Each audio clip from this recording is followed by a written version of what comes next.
Good morning. NewGlobe is fortunate to work with governments around the world who are focused on transforming the quality of learning in their public education systems. Across these visionary governments, there are common trends around what is working to drive up student learning and student learning outcomes across their systems. One trend that we're seeing is educators and policymakers who are driving some of the largest gains in learning. They're increasingly focusing on how do we meet children where they are in their learning journey, rather than where should they be according to the syllabus. We're looking at where they actually are in their learning journey. Now, this is harder than it may sound. First, you need to measure exactly where students are in that learning journey using carefully calibrated assessments. Then, you need to have the courage to set aside the standard norms of age and grade and figure out how do you support teachers with the right training and coaching and the right materials that were specifically designed to get students to learn, starting from where they are and accelerating up to grade level. Now, some governments have done this as a supplement to the regular school day in short bursts of time. But for those that have faced this mismatch of the alignment of age and where the actual learning levels are, and faced it head on and looked at the whole school day, the whole scheduled school day, and figure out where you can target instruction throughout that day to meet the students where they are, they're seeing the biggest impact.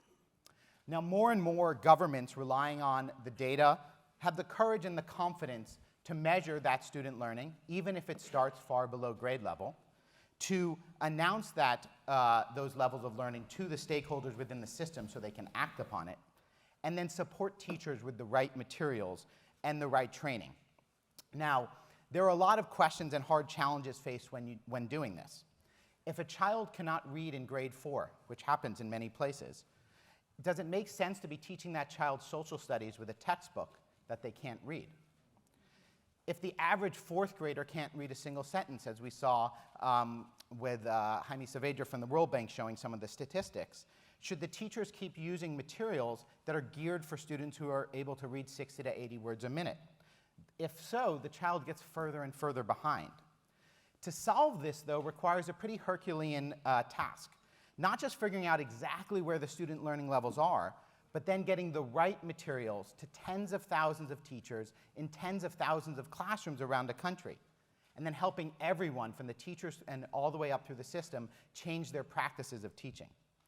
But the great news is increasingly governments are taking steps to do just that. They're acknowledging where learning is, providing the training and the resources to target teaching where students are in their learning journey. And they're providing the right materials, the coaching, the adapted schedules to accelerate them back up to grade level quickly. In one example, in Kwara State in Nigeria, the government has reduced the number of non-readers across all grade levels by 1/3 in just 2 terms. Now, they did this through a bold and brave intervention that first acknowledged where children were in their reading levels, and then supported teachers with the appropriate materials to teach children how to read, whether they were in grade 1 or in grade 6. They were able to see these results. Now, it's increasingly common to talk about learning poverty, a really important World Bank measure that looks at whether or not a grade 4 student can read with real comprehension a simple text. But it's less common to think about what happens when that 4th grader continues for another 5 to 10 years at those lower rates of learning. Well, you end up with children in secondary school who can't read. And so then business as usual education isn't going to help those children. In Manipur in India, the government took a bold approach of meeting students where they are in secondary schools and reduced the population of non-readers by 2/3 in less than a year. Now, a second trend that we're seeing is that governments are increasingly using technology to create digital transparency so that they can know in real time what is happening inside their classrooms, inside the schools. As we all know that in many school systems in various parts of the world, for example, teacher attendance is taken on paper with a pencil. Now, that information can be changed at any point in time. Was the teacher there that day? Were they there that week? Did the principal just fill that information out? Or was it all put together the day before the district education officer came to collect the information? Now, without a system to create digital transparency, we don't know what our teachers are teaching. We don't know if the lessons are being covered. We don't know if the millions of dollars of investments we're making in textbooks are being used in the classroom, or whether they're still wrapped in plastic in the office, or whether they make it to the school at all. The great news is that we see a trend of governments solving these challenges using digital technology that is integrated into the practice of teaching and learning and to the systems of administration. We see governments that now know in real time which classrooms have teachers who showed up on time, which classrooms have delivered their math lessons, and whether or not students are learning in those classrooms. Which districts or regions are students achieving their foundational learning and their grade level standards. Now, these governments are tackling common challenges and issues around the world. That includes the challenge of having a diverse spectrum of learning levels across a classroom or a system, teacher absenteeism and motivation, and the lack of alignment of what is being taught with what students need today.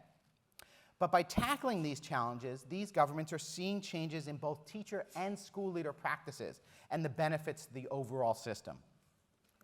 In Rwanda, we've seen Minister Valentine and her team use the power of information along with supportive professional development and teacher coaching to decrease teacher absenteeism by 50%, a true revolution in human capital support.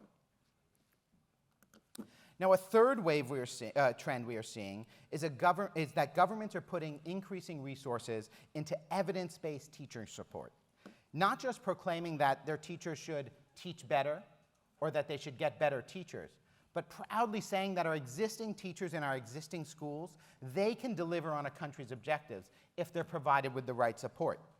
And then increasingly, governments are giving teachers that support.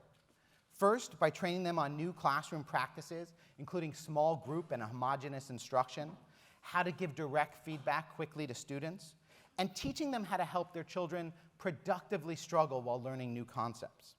And then by providing these teachers with detailed teacher guides or lesson plans, structured pedagogical tools that leverage scientifically proven approaches to teach students across the entire curriculum. Now, the World Bank's Global Education Evidence Advisory Panel has suggested that both structured pedagogy or teacher guides, along with meeting students where they are in their learning journey, are two of the most effective approaches to improving student learning outcomes. In one government that has been using this approach over the past 5 years, in Edo State, Nigeria, they've seen all of their students across public primary schools now reading twice as fluently as the rest of the country. And that's contributing to a rapid reduction in out-of-school children, starting from one of the highest in Nigeria to now one of the lowest. Finally, we're seeing a fourth trend. In governments moving away from an older model where they implement fragmented individual policy interventions, but moving toward a new approach of integrated holistic system transformation, where they're addressing all of the challenges of the system at the same time and weaving together these interventions. Now, that sometimes includes meeting students where they are and putting in place all the systems, the training, the schedules, and the materials to accomplish that and accelerate them to grade level. Giving teachers support through teacher guides and new classroom practices, and putting in systems that let all levels of government stakeholders know exactly what's happening in real time in every classroom so that they can react to that new information. That's what enables this type of learning by the system itself. Rather than having individual interventions or policies, they're integrating them together into these holistic system transformations, where the sum is greater than the individual parts. Now, assessment data drives knowledge of exactly where students are on their learning journey, which in turn drives a knowledge of which lessons should be delivered to which students, integrated with training programs of how to use modern pedagogical approaches for those lessons, and supported with teacher guides to support content knowledge and best practices. And that's supported with digital transparency. So from the district education officer all the way up to the minister, they can react to this new information. This new trend of integrated holistic system transformation is very promising.